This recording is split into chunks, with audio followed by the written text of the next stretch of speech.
and welcome to another edition of the Pick and Downs podcast. I'm your host, per usual, Sean Tyson, here with Zoo and Peebush. How you guys doing? Doing well, man. It's beautiful weather in Chicago today. Had a nice conference in Navy Pier this week so far, and doing a Wednesday this week. But we got a hell of a game ones in both the East and West series for the conference finals on Monday and Tuesday, respectively. Just unbelievable. I left the event last night with the Knicks down 17 or whatever. Got in the Uber, checked back 20 minutes later, and it was going to overtime. I couldn't believe it. I went back and just watched all the highlights. I know we're going to get into it, but this is the NBA that we all love, and it's the reason why the NBA playoffs are exciting. Absolutely, man. You're talking about weather. In New York City right now, man, 90 degrees, man. Ooh. 90 degrees. It's crazy. It's crazy because in a couple of days it's gonna be 40. Like, are you the Midwest too? Jeez, dude, this Midwest. Weather change is ridiculous. I'm going from wearing a hoodie to wearing t-shirt and shorts after 24, 48 hours. So the weather change up here is crazy. But I've been indoors enjoying these games at night because it's been must-see TV for the last, especially those two game ones and riding up to it with a previous game 7. So it's been a lot of good basketball. But right now, especially in the West, that is some elite basketball. This is just like two A+ franchises, A+ superstars going at each other. Like this is like the battle of behemoths right now. And like, three out of 4 small market teams too. Showing a good franchise, make good decisions, and get a little lottery luck in there. That's a recipe for success in the NBA right now. So these teams are showing there's a path, regardless of market size, that you can compete at the highest level if you got competent people in your organization. That is the hardest part. Competent people. Yep. Excited. It's a lot of storylines on both East and West. Just looking at the Knicks, looking at the Cavs, a lot of teams with expectations, looking at the Spurs and looking at the OKC Thunder. Just in what you envision maybe the next 3 to 4 years is going to be like. On that side in the Western Conference, I think it's probably the more appealing storyline. Like I said, it's been bantied about and people have talked about, hey, it's not repeat champions.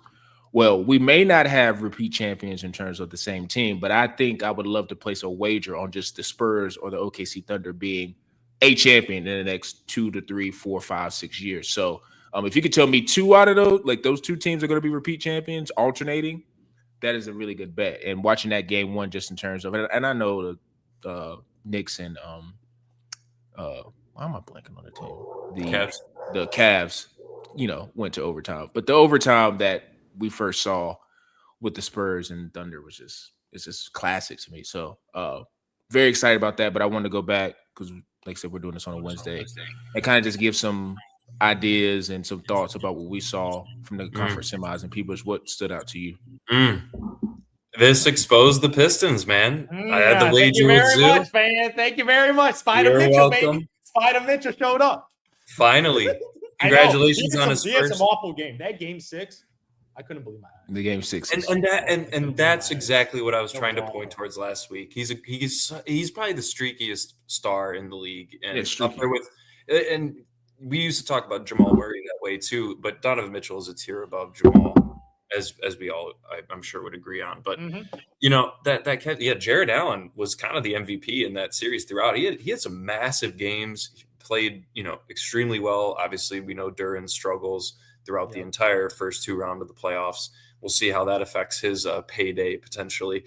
Zoo, a quick sidebar, Zoo. I'm hoping the Bulls just offer him a huge contract to force the Pistons' hand to make them match it. Yeah. But I feel that. But Tobias Harris, we were giving him major props all playoffs, being like, this is the Tobias that's earning the actual dollar amount, and he just came up completely flat. They pretty much ended up like benching him almost towards the end of the game.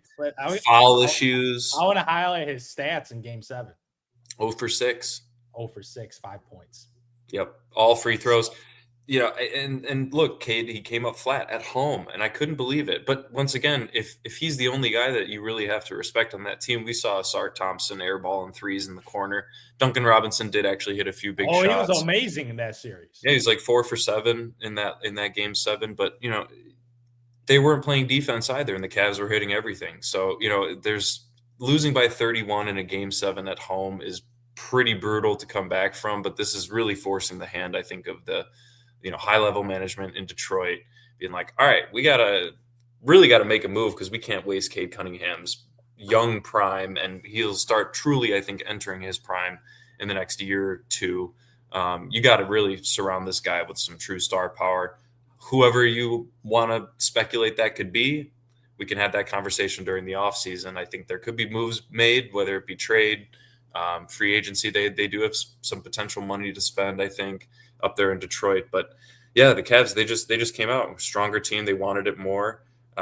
People were hitting big shots. And yeah, it was just the biggest highlight for me is they finally got exposed for their shortcomings all year. They were high energy, great defensive, physical team all year. They got 60 wins. To Zoo's point, I think it might have been last podcast with Brad Stevens' comments about with the lottery changing, you're going to see a lot more effort in the regular season going forward. And this might have been one of the last seasons that you could not coast through the regular season. It's still tough to get 60 wins no matter what. I'd say this team was closer to like a true 48 win team, maybe 50. But if they make changes, they could easily be back at the top of a conference that is still kind of figuring themselves out outside of New York. And if you want to throw Boston in there too, but there's some questions there as well. So these are the years that the Pistons got to take advantage of, pretty much guaranteeing yourselves a potential spot in the Eastern Conference Finals if you are a competent franchise and have more than one dribbling option. I'm sorry, Dennis Jenkins is a great backup. Jenkins, man, he's a chucker. He's a chucker, and he's a huge guy to have off the bench. But if you're going to start him, and because you think you need more ball handling, that's fine. But you need to have an upgrade over him if you want that type of player. So however they, whatever route that they take, I still think they'll be a very relevant franchise in the East for the next handful of years. But they're definitely going to be having some questions, and that it's going to start with Jalen Duren because of what he was potentially going to be making and his performance throughout the playoffs and how that's going to affect the dollar value on that contract. Absolutely, because you're talking about production, right? Because from your second best player, he didn't even average 10 a game. Like, that is shocking. You averaged 19 a game, and you dropped to 9.9 in this series.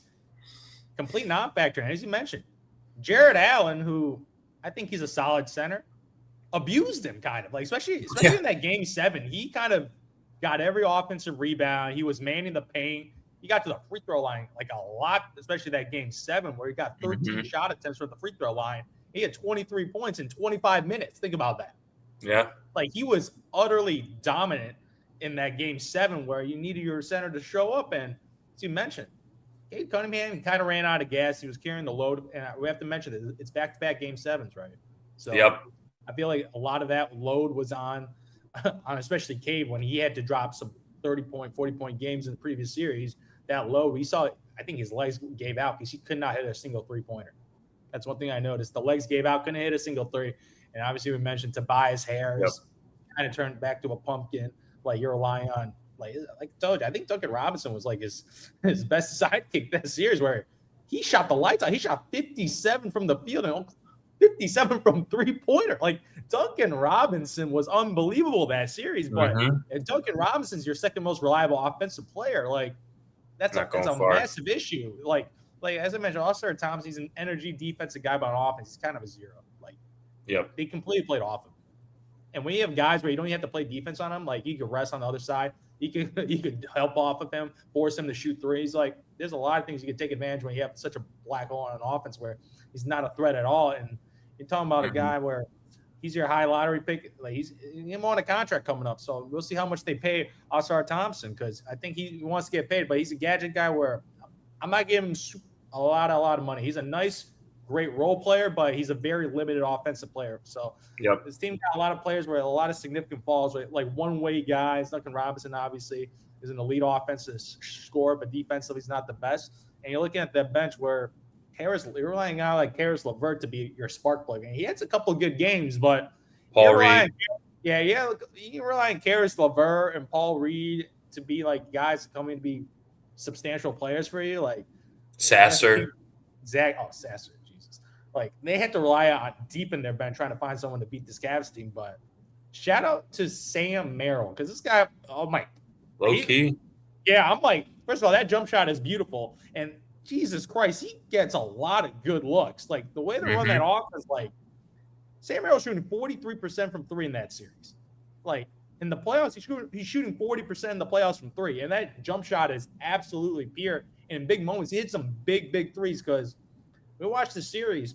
James Harden is kind of the guy where he kind of plays pass first, pass second because he doesn't really look for a shot because James Harden, he's kind of cooked offensively from a scoring perspective because every time he goes to the paint, he's trying to flop and get a free throw and try to he's not even attempting to score. He's trying to get calls and outsmart them with pump fakes and trying to get to the free throw line. And he had a couple of struggles at the free throw line too. He missed a couple of big free throws. So James Harden on offense is he's not the old Houston Rocket James Harden where he's a 30 a game. Like he struggles offensively from a scoring perspective. Passing is still an elite passer, but offensively, it's on Donovan Mitchell's shoulders to become a big-time guy and get 30 points a game for them to be in a good offensive team because James Harden's kind of cooked on a scoring perspective. And every time he drives, he's looking to pass every single time.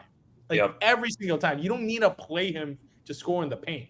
Like, he's trying to get a foul or he's trying to pass for a three-point shooter or a lob to Allen or Evan Mobley and those guys down low. So, congrats to the Cavs because not going to lie, I picked the Cavs to beat the Pistons. I was a little nervous. I was a little nervous. I give you that, especially after that game 6. I was like, oh, my God, I don't even know what. Yeah, game 6 was impressive. Yeah, because that's a closed-out game. At home. That's the thing. You're at home, right? Like, you shouldn't have a lack of energy or getting all hustled and kind of not giving your best effort when this is a closed-out game where James Harden has a lot of 3-2 collapses. That's all I got to say. So there's a history of this happening, especially with him as a primary player on your roster. And you brought this guy in for playoff moments and kind of got bailed out by his teammates because his teammates shot the lights out to close out in game 7. But shout out to the Cavs to make it to the conference finals because now you have a 50-50. Obviously lost game 1, but you have an opportunity to make a finals appearance post LeBron James, which is still very, very impressive. Even in the sad little East, making it to the finals, that's something to celebrate. That is something to celebrate, I have to say. Like, shout out to Donovan. I would pray for the Chicago Bulls just to make the finals. Like, imagine making it to the finals. But shout out to the Cavaliers for building a roster that they're in position to make it. And they were also in position to go up 1-0, but they had one of the biggest choke jobs in NBA history. So, we'll see how that's into that. It's good you're in the situation to get it done. You can need 4 wins to make the finals. It's not a bad situation right now for them. It's definitely not a bad situation.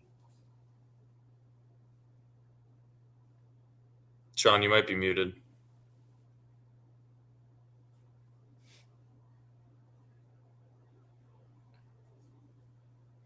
Well, we could jump in briefly to the Knicks while Sean figures it out because we're going to stay on the Cavs, I think. But that game last night you're there. Oh, you were. Okay. Just making sure. I don't know if you guys can hear me or not. Yep. Reason this. All right, cool. So you guys pretty much said it all. It's Detroit has a real decision with, I would say post Orlando, they have a Jalen Duran's decision, but I also think now Asar is firmly in that too. And I don't think he has the upside of his brother in terms of why he would get that max, only because I think his brother is slightly more athletic, and I think his on-ball distribution, attacking of the rim is a little bit better than Asar.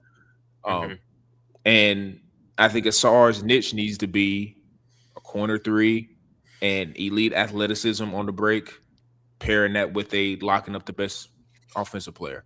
And right now he really only has 2 of those things. And it is not even to a point where you can even just if you're his agent or anybody and I'm not trying to disparage any one player and say this, causing him, me saying this is going to cause him not getting money. But it's I don't even know how you go to the table and be like, this is a sample size to show that he has the potential to maybe become this as a shooter. It's just, I don't see it. Right. So you really are just only, if you're giving him whatever money he gets, it's mainly because he's an athlete on the break and he's going to lock up be a defender for the best offensive player. That's the only thing I see with him right now. It's not to say he can't improve, but there just has to be just somewhere, some type of skill, some little slither of hope going into this next year of he has a stretch where he's shooting pretty well, and I just don't see it right now. So they got to make some real tough decisions with those 2 guys because we know what the linchpin is with that franchise. And Tom, listen, in terms of where Cade is right now, he's very young in his career. But as we see with this draft that's coming up, and as we see with the amount of teams that are positioning themselves to try to make moves to get into that top 4 or 5 to get impact players, it can shift very quickly. So you cannot just assume, well, we got Cade, he's a first team All NBA, and he's just gonna carry us. You got to get talent around him because this league is too deep. Yep. And more likely, what you would probably want to get for him is a bona fide number 2 scorer who can guarantee you 20 to 22 a night and be primarily maybe he doesn't have to be a defensive guy because you'll probably still have a SAR depending on what you can get him at contract wise. But I think out of those two, you're probably going to have to get off Durant, which is pretty insane because he is an all NBA guy, but it's like that playoff performance is just so bad. It's like, I just don't know. I don't know if it gets better because even watching him, he did not look for an all NBA guy. He did not look appreciably better than Jared Allen, Evan Mobley, or Wendell Carter. Agreed. Like, if you're an all NBA guy, you should be those should be lunch meat. Like you should be 20-10 on them guys every night. Even though Jared Allen is a defensive guy, but still, you know what I mean? But that is a very, very difficult conversation that's going to happen in Detroit. And I'm interested to see which way they go. They may just double down and say, we like these guys and we're going to continue to do whatever, which they have the right to do that. But we'll see. I just want to focus real quick before we get into the next series, just with Minnesota. They also, too, I think, have a little bit of a decision. I don't think it's as drastic because a lot of this, as we're seeing right now with the Spurs and the Thunder, don't know how much movement of other teams, what they can do is going to really cause a difference. The only thing you could probably hope is that OKC kind of just has to trade guys away because they get unhappy with playing time or guys get hurt. And then with, the Spurs, just Wembyama is kind of just a non-factor, which is just not going to happen. So I think the only move you can kind of make, and I kind of alluded to this last time we talked, was like maybe Julius Randle. But, the playoffs can be very weird in that not every postseason is the same, and there could be a situation where one of these teams that are playing right now in the conference finals gets knocked out early, and then that's your time. I just think what the method has to be for everyone who was in that conference semis is that time is of the essence. And if you get into a space where somehow a team gets hurt or another team is not played up to their standard and you can get to a conference finals or even a finals, like for instance, it's kudos for Donovan Mitchell to get to the conference finals. But I'm pretty sure in his head, because he's very self-aware, he's looking at, I have to get to the finals. Because it's like, even with some of these guys who are like Donovan, a bona fide top 10, whatever, top 5, whatever in terms of like his skill or in his position, like he's looked at as the guy. Having a finals on your resume is kind of like with Chris Paul. He didn't win it. He went against Giannis, but it looks a whole lot better when you're saying, I got to a finals. Same thing. What I think is going to really push up the lore, because I was thinking about this when I was watching the first game. It's like a guy like Devin Booker. Him being able to say he played in the finals and went to Game 6 with Giannis, I think, went into Game 6 or 7. Like, to be able to say that even though it's like you didn't win the ring, it still looks really good. So it's Charles Barkley being like, I made the finals. I just ran into Michael Jordan.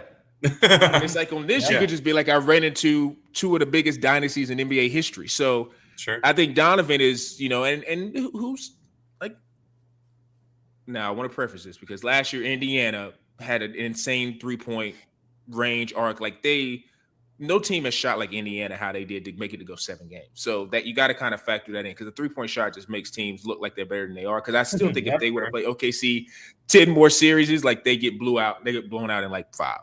But I will say just having that on your resume would be good for a guy like Donovan Mitchell or even like Jalen Brunson. Because just right now, as we're about to start talking about these 2 teams in the West, they're just behemoths. So he needs to be greedy because it's nice to be in the conference finals, but he needs to be as greedy as he can be. And if anything, push us to a Game 7.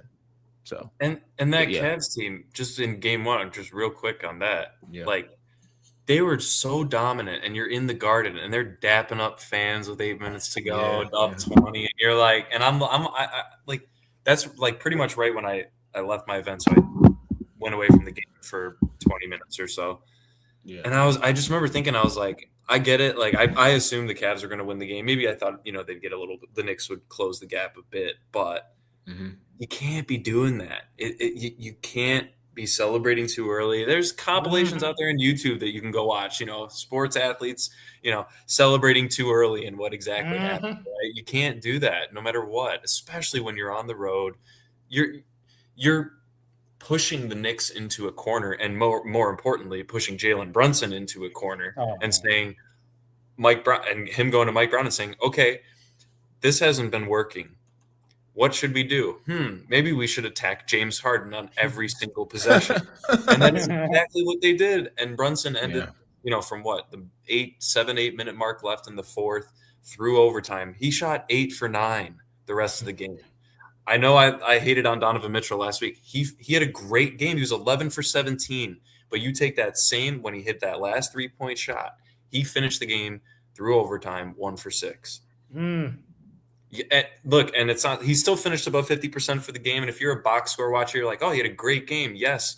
But that was when they were up 20. They were comfortable. When they kind of started chipping into that lead and getting it down to, 12, 10, some big shots from Shamet, who I got a really shout out there. Yep. Hell of a bounce there. Maybe a little bit of a friendly roll there on that the game time 3 to set it at 99 apiece. But you, as Donovan Mitchell, to your point, Sean, you got to have a massive appetite to just take this team out. And he lost it there at the end. Harden was horrible in the game. Him and Mobley combined for like 33% from the field on 30-plus shots. I mean, that's just brutal. Sam Merrill, once again, had a great game, but that got eaten away by a massive Dennis Schroeder 1 for 9 or 1 for 10 performance. So it's like I get it. It's a team game. Basketball is always a team game. We can talk about superstars all we want. We've flopped from you need a super team to make the finals and win a couple years ago to you really only need 2 and you need solid role players, but you need those role players to all be kind of clicking at the same time, or at least a majority of them at the same time in any given game. And the Cavs had that for 3.5 quarters, and they just blew it. And shout out to Mike Brown, shout out to Jalen Brunson for taking advantage of the big glaring vulnerability in this Cavs team is that they really don't have a stopper. I'm sorry. I don't know what commentator on ESPN was saying this, but someone was like, Dean Wade could stop Jalen Brunson. I don't know if it was Bill Simmons or was it because he's like 6'10", I think that's only he's a better matchup. He's a better matchup. Well, of course he's a better matchup, but that doesn't mean he's a good matchup, right? Like he's better than worse, right? We've talked about Mitchell as being a subpar defender. We know James Harden historically is always like that. Mobley and Jared Allen can't stay in front of him like that. It's not like they're swing big men, like a Wemby who might be able to play a little perimeter defense on a smaller guard. They just don't have that. They could use a guy like Asar Thompson. He'd be a great complement for this Cavs team, but they just don't have that. So they're going to have to make adjustments on the defensive side of the ball. I think Harden figures out his shooting. He usually does. Yes, maybe it's a little streaky, but Donovan Mitchell, he needs to do exactly what he did in game 1, the rest of the series. He just has to lock in when it means more and these games are closer because this might be your best shot. Yep. I hate to say it, but this might be his best and only shot as a main star on a team that is vying for a championship because he's 31 years old, I think, right? He's still going to be a good player, but in 2-3 years with, however the East shapes up with these stud drafts coming up, who knows if the Cavaliers are going to be right up there at the top. And they're sneaking in as a 4 seed right now. So, it is what it is. They're kind of stuck with what they got going all in to bring Harden in at the deadline. I didn't like it at the time. It's paid off, I guess, a little bit in these playoffs, but I'll say if it paid off, if they make the finals. Exactly. And I just don't see it happening. I don't see it. They might steal. And here's the thing.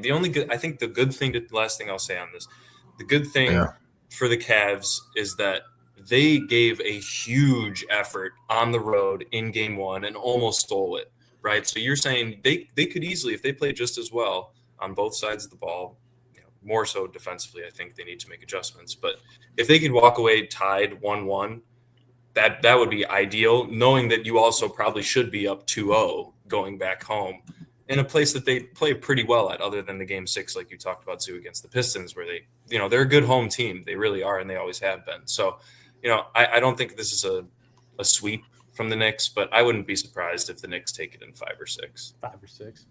Yeah. Yeah. I just think they're way too deep, and Mikal Bridges is playing well now, which is what they really. Yeah, he hit some big threes, man. Huge. He hit some massive threes. Yeah. For me, like personally, like as you mentioned, like I wouldn't be surprised at all if the Knicks win this in 5 or 6 games, especially after that one where they stole it. They absolutely stole a game where they shouldn't have won. And those are the tweener games where those 50-50 games where you should have won it, should have lost it, and we had it as a close series.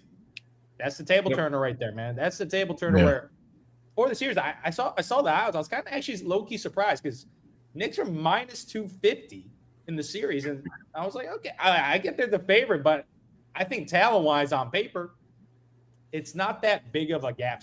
It's not a significant gap. I get that the Knicks are more deeper. I think they're more deeper roster, especially with the bench now this year and Mike Brown using the bench.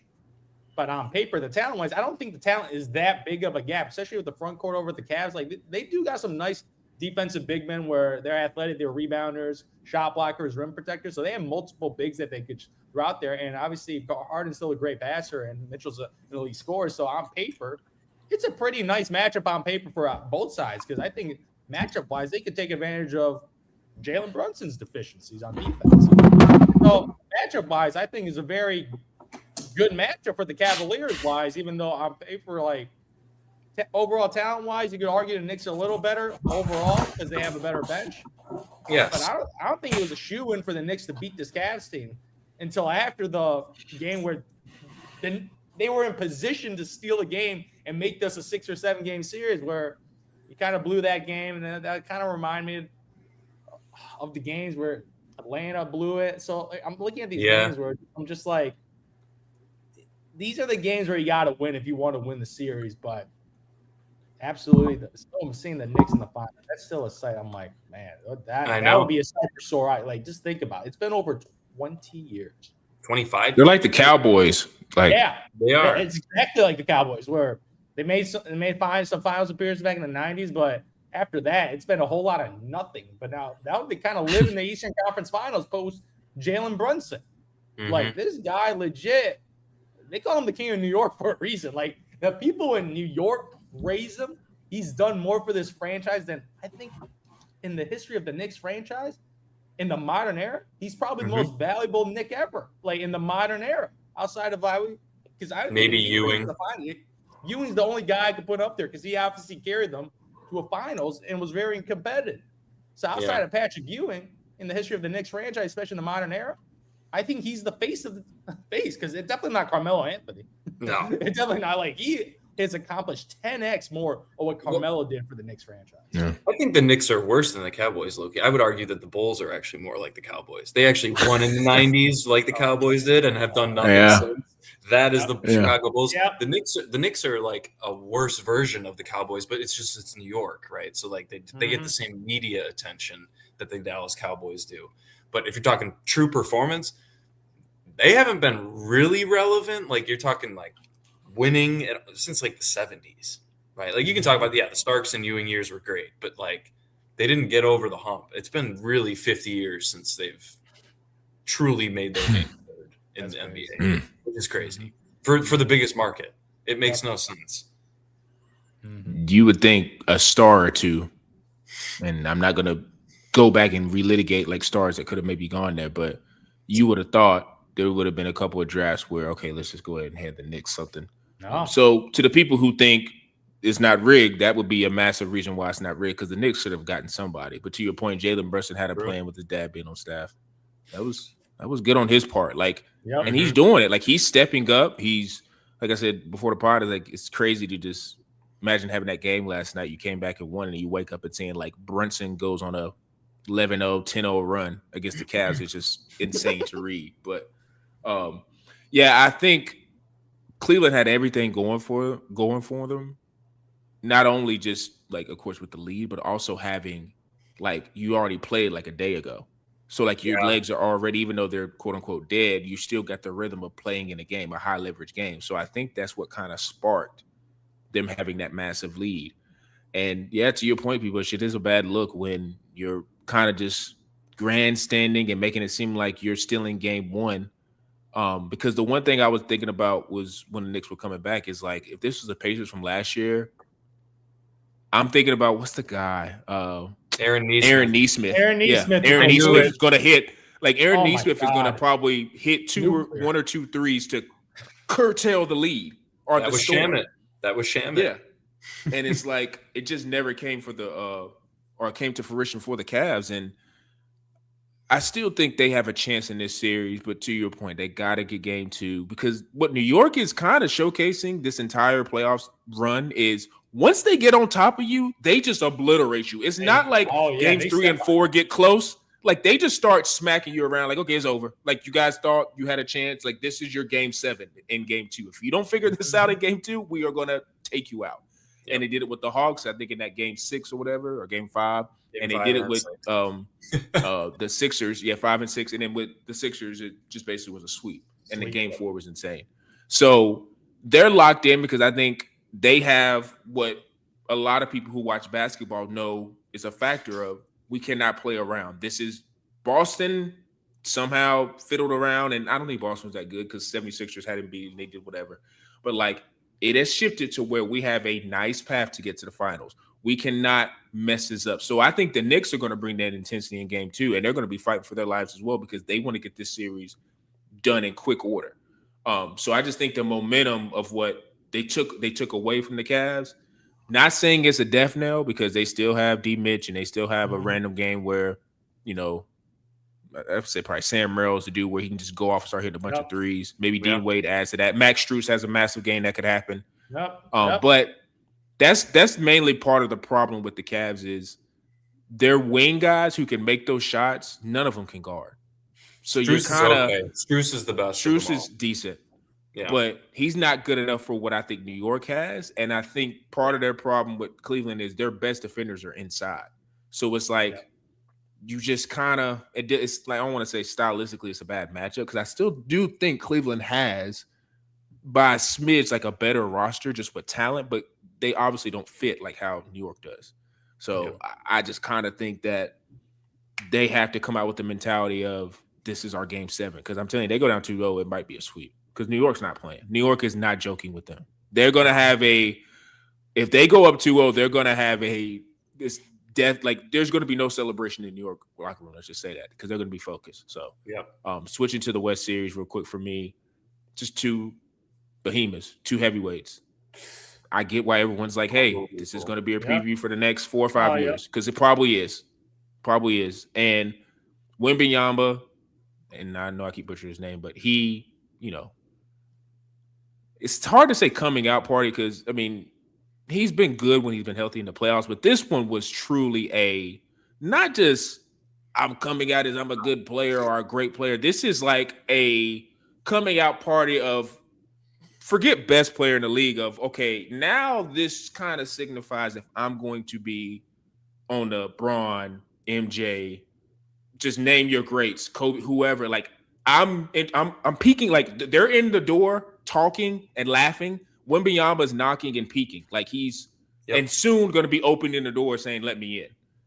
And that's what that statement kind of felt like. And I know a lot of people like to just dumb it down to like, well, he's 7'5". I do understand that, but you got to add context. Like it's 7'5" with movement skills on offense, and it's 7'5" with defensive skills. That's almost like a dad playing a child, where it's not just like it's not like he's guarding guys great. It's like, no, you will not even get a chance to look at the rim. I'm just blocking it, or you're not getting a chance to even get past me because even if you do, I can recover. Like there is no hope. There's no hope. That's the difference in what Wembanyama is displaying. It's literally if you're on the offensive side and you have the basketball, it could be. And it's hard to compare guys like in their prime of like if they could play with Wembanyama, get past him. But just the guys we're talking about in the league now, those guys they have no chance to score against him. No. So I feel like we've always had versions of that with there's a guy who has that type of skill set, but then offensively he's like, okay. But we've never had a guy who could legitimately argue and you can make a point that he is elite offensively and he's elite defensively to where this is a true, when they say generational player, like he is the generational player. Like, I am very, very, very, very, and like I said, who knows years from now, but I'm very, very confident that we will never see a guy like Wembyama. And that first game was the 40-20, like it's just child's play, and it looked easy. So it's going to be interesting of like how, and of course, game 2 is going on right now, but how OKC responds, because I've said this, like, not on here, but I've kind of said it in my group chat because people are just always talking about it, overreacting and stuff. And I'm in my head, I'm thinking like, if the Spurs get past OKC, like there's and we all know how we respect Presti. We respect his mind and his things he could do because he has capital to figure out how to combat Wembyama. But it could be so like Wembyama could be so good that it does not matter what Presti tries to maneuver and like come back with a counter. It could just be you got to submit to him. So that's the point of where I think OKC has to be careful. Like, I know people say once he Wembyama in the finals, and I'll wrap this up. Like, I get it, but this is dire, and I'm not joking. This is dire for OKC to win the series because they won't. I will go on record. They won't see it again because you can't let a guy this young. They won't see the championship if they let him get through this. Wow, that's a bold statement. I gotta say that's a bold statement, actually. But it's bold. But think about also the franchise he's with. Like, he's got pieces of. It's not Wembyama and a bunch of slums. It's guys that can play. It's not a one-man show. It's not Cade. Yeah, this is not. Yeah, so like that is where, and the guys beside him are young guys, like Harper. All these dudes are young. Their only downfall. Sorry, go ahead, Zeus. Go ahead. I just want to highlight the rookie, Dylan Harper. This kid, like, my God, they are so lucky they got the number 2 pick in that draft because they might not have gotten Cooper Flag. But Dylan Harper, I think, is a future All-NBA player. Yeah. Like, in my mind. Like, watching this. He's hard in 2011. Dude, oh, my God. And can defend. Yes. First thing, physicality. Because you in the playoffs, physicality, that really matters. This guy could D up as a 20-year-old. He's only 20. He can't even drink yet. Yeah. This dude is D'ing up. The physicality, like he's like, in the paint. Like this dude's layup package is ridiculous. Every time he's in the paint, he's one of the most effective playoff scorers in the paint around the baskets. It's his layup package, his floaters, even around the rim again over bigger guys. This guy just scores at will in the paint. And that thing, like his numbers, rookies, man, he's going to be starting next year. Like, I'm sorry, De'Aaron Fox. Yes. This dude is, oh my God, this guy has a chance to be a freaking superstar, which is scary to say because he averaged 12 points, 3 rebounds, 4 assists. And there's a reason why, because he's playing 22 minutes a game, and he got De'Aaron Fox starting in front of him because they gave De'Aaron Fox max money. So he has to play that position. But Dylan Harper is going to snatch that job because he's a two-way guy. The shot isn't even there yet. His three-point shot, like he's not even an awful three-point shooter. But when he develops that shot a little more, become a more reliable three-point shooter, this guy is going to be a 20-7 guy easily next year. And he could potentially get up to 23, 24 points per game in a two-way guy. Like Dylan Harper in this playoff series, we're watching a future like all-NBA guy, that's the scariest part where these two young guys could grow together, point guard and center.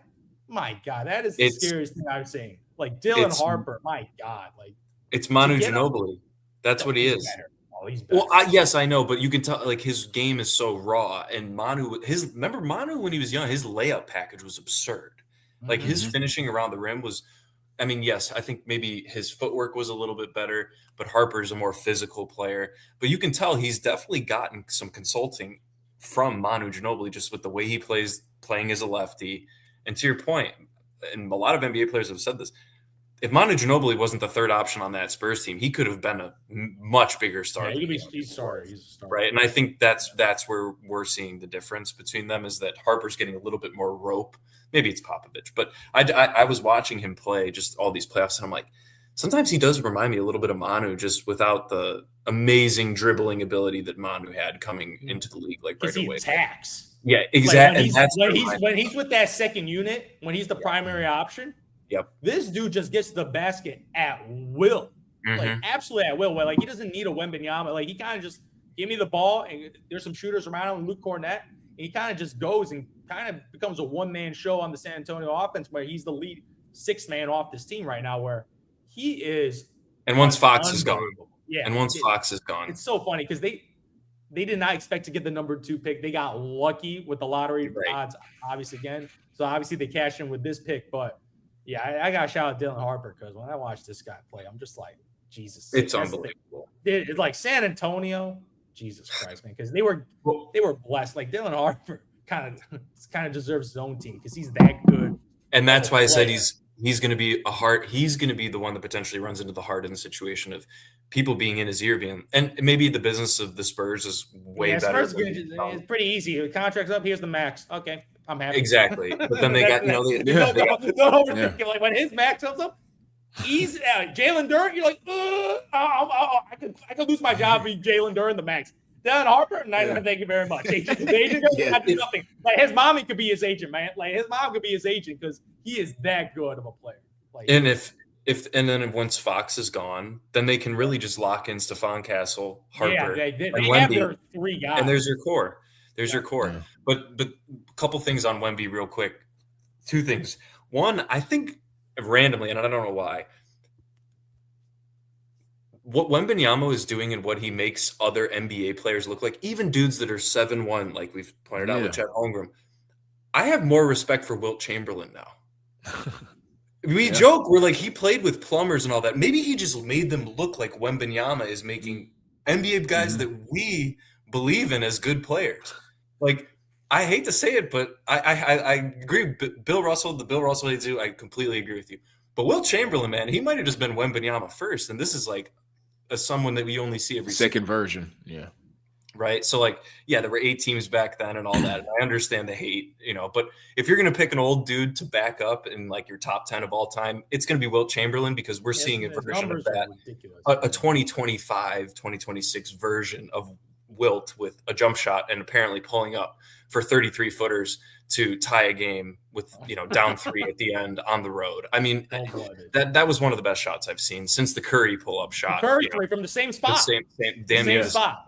Yep. So, that was the one thing I wanted to say. And 2, we are going to see, for different reasons, but the same, I guess for different type of player, but the same reasons is, and Sean, you alluded to it with what the Thunder might have to do in the draft, moving up, trading some of their mid to late round picks to move up into the top 10 at least. You're going to start seeing a lot of Western teams and maybe the top level East teams getting at least 3 centers in their 15-man rotation for foul purposes and just for rotation to keep dudes fresh, because it's the Shaq. It's Shaq. We're going to start seeing the Shaq thing all over again. I know that you can't hack Wemby like you were able to hack Shaq, but you just have to tire Wemby out. That's the difference. The physicality. Exactly. Shaq has physicality, but you could force him to the line. Wemby, you can't force him to the line, but you can force him into needing a rest a little bit more often. The thing is, you have to tire him out with physical guys who just push him. Like the small, stocky dudes are the guys that he kind of struggles a lot with, versus like tall, skinny guys like a Chet. Because just like the physicality really wears him down. And to your point, Sean, an adjustment that the Thunder are going to make, I guarantee you right now, Hartenstein's getting more minutes than he did in Game 1 for sure, 100%. Yeah. Did he start? I bet he might have even started. He's guarding him right now. It's funny you said. There you go. Guarding him right now. There you go. And that's what I'm saying is like that was going to be adjustment they didn't need to make, because look, he's not going to drop 40 and 24 or 25 every single night. If you can hold him under 30 a game for the rest of this series, it probably won't happen. He'll have another big one, I'm sure, but that's a win, because you're forcing. I know we love Dylan Harper and Stephon Castle. If he can clean up not having 11 turnovers in a game, he is a great player. But I'm forcing those young dudes more than probably one of the most mature 22-year-olds in Victor Wembanyama that I've ever seen in the NBA. I'm forcing the other 2 guards that can make more mistakes and maybe are a little bit fresher in the NBA sense to beat me and beat the reigning champion. Like, if I'm the reigning champs, like, I should not be getting worked at home when my team is completely healthy and they're also losing. They're also out. And now I believe for this game too, without De'Aaron Fox, right? Kind of their general and really mature player on that. Guy. That's their vet. That's their vet. And really their only one, I mean, Cornette, I guess a little bit, but like It's fascinating to watch how quickly this Spurs team has turned around. Yes, they've had some luck with it, but the Thunder, I don't think it's as bold of a statement as you're saying, Zoo, to what Sean I think it's bold. said, because I think it's forcing them to readjust how they build their team, and they might have to move on from certain players to beat Wemby, and that could just force chemistry One changes. player. Exactly. Like, is Chet Holmgren really? Is he the stopper? I mean, he went 2 for 7. No one's gonna stop Wemby.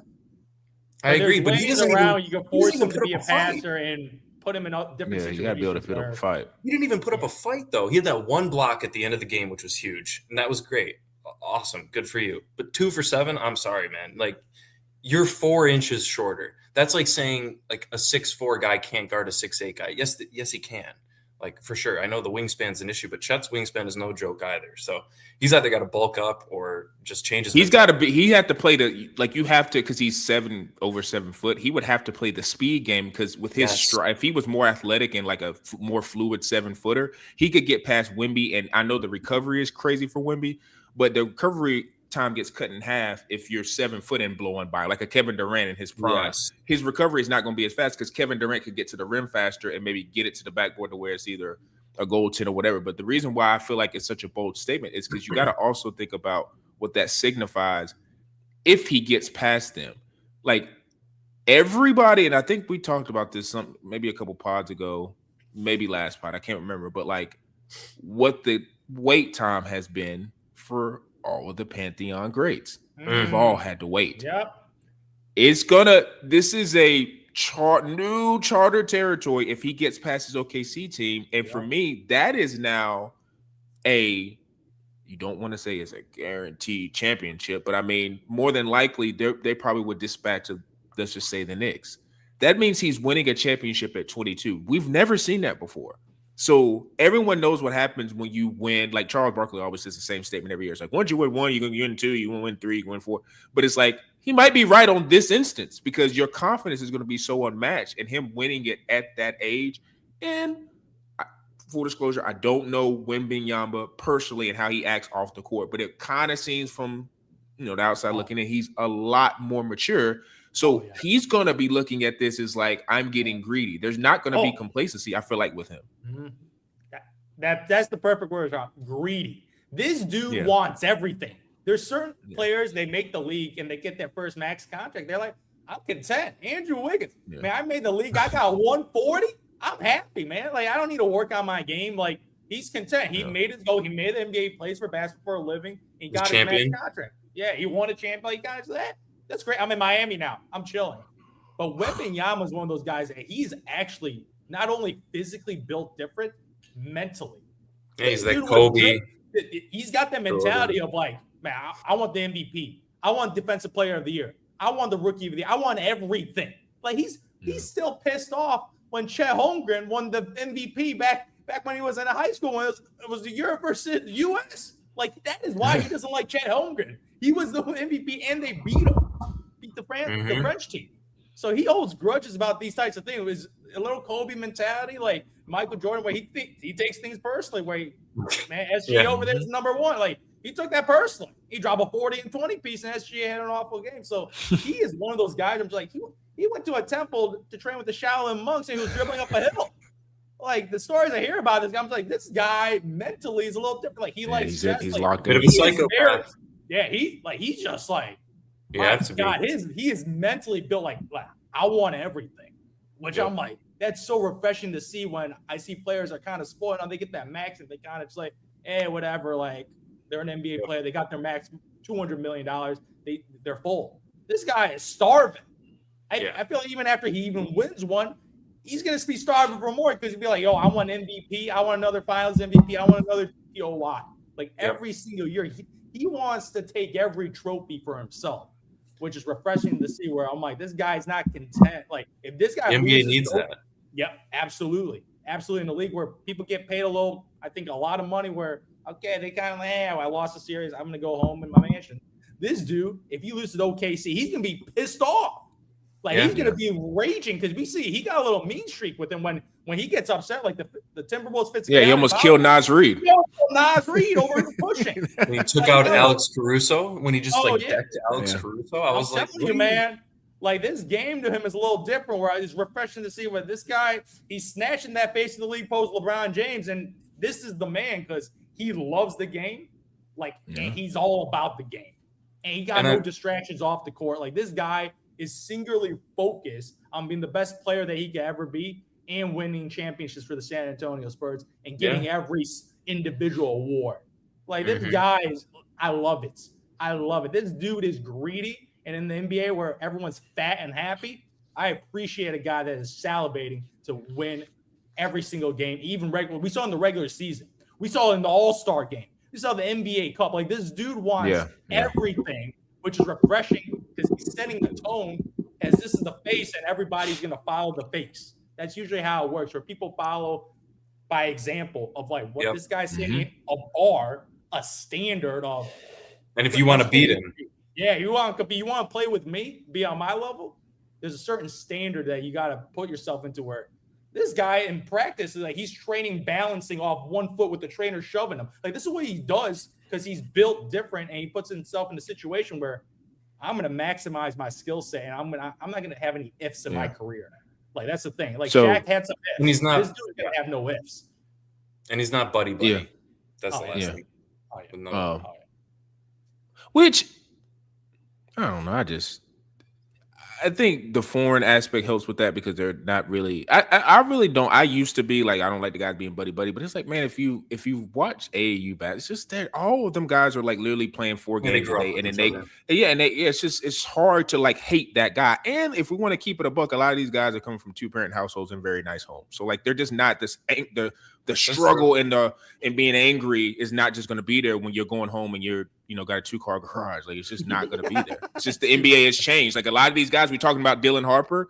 Part of the reason why he's so skilled and came in ready, his dad's Ron. Ron like should have named him the junior. Very nice. Named him the junior. Let me tell you. Yeah, but it's always there's a thing, but that is the youngest one usually always comes out on top. That's true. Look at LaMelo. It's just they usually because as long as you grow in height, you kind of could just take it from your older brothers, but Lonzo kind of got robbed with injury, so it's not. I guess that's fair. But I wanted to before we ended it, like because we talked about Dylan Harper, and it's actually funny because we talked about like De'Aaron Fox needs to be like there just as a leadership aspect. But it's like, I mean, I know he's a rookie, but he kind of, Dylan moving on the court just moves like an OG. Like he kind of moves like a guy who is not going to make the mistake.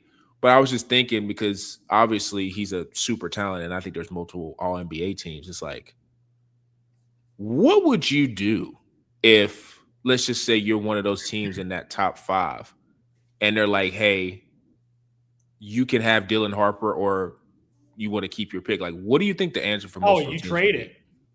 I would trade the 5th for Dylan. I would trade no, I'm talking about like from the top, like the entire top 5, like all of those teams. If you have the choice of Dylan Harper and that pick, which one are you doing? Not just the 5th. Which of the rookies would you rather have over Dylan Harper is the question. Yeah, the rookies that are coming in. Correct. Maybe one. And that is a debate, Davonsa. Because he's and I don't even know if it's but you can make an argument because there's a little more question mark because obviously he's a rookie. We haven't seen him play. Like Dylan Harper, I don't really have any questions. Like we're just thinking upside, And I know it's exactly because he would for sure. If he had the 3rd pick, I think everyone would trade the 3rd pick right now. The Bulls. In a heartbeat. Oh my! I would trade I would trade our 4th pick. I would trade our next year pick. I would throw in another rookie. Like, I would trade a lot for him because he's how many rookies? Foundational players, like 2 foundational players. He's one of those 2 you can build around. How many rookies in this past year's class would you say that? Like you would trade your pick to have them? Like Khan, Cooper, we know. But like, is there anybody else? You did like that's it. So it's just those 3. Colin I Murray think I was CMB. I'm just kidding. I think he could have a nice 10-15 career of like a nice. I'd trade the 15th pick for him. I would trade the 15th. I would trade a lottery pick for Colin Murray. I wouldn't. I don't think I would do a top 7. Because he's a guy where if he just gets like he shot 34%, but if he gets a little bit more volume, like well then because he's got a little bit more playmaking skill. But I was just thinking about that because obviously like how this guy performing in the playoffs, and Dylan Harper feels like the number one answer. But yeah, I think it's like for me, and I still have a little bit of a bias with Ace. I think if I had like if I was in that 4-3 range, maybe I would probably give up my pick for Ace because I think he trended so well towards the end. But that's it. Like I think it's 4. It's those 4 guys. Like it's like 3.5 with Ace.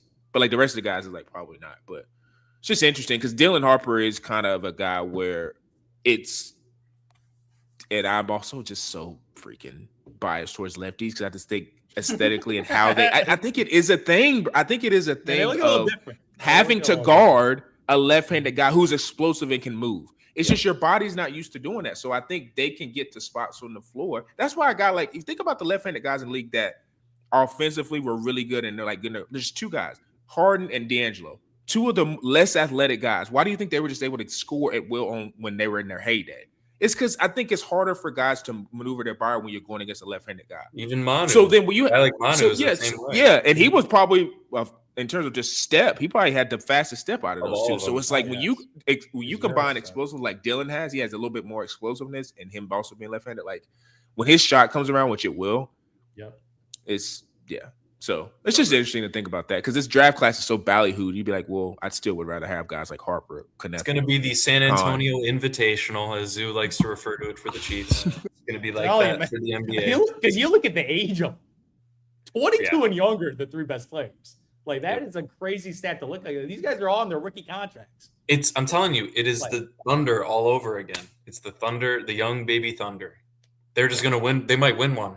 They might actually win one. The Spurs. 22 is crazy when he went 22.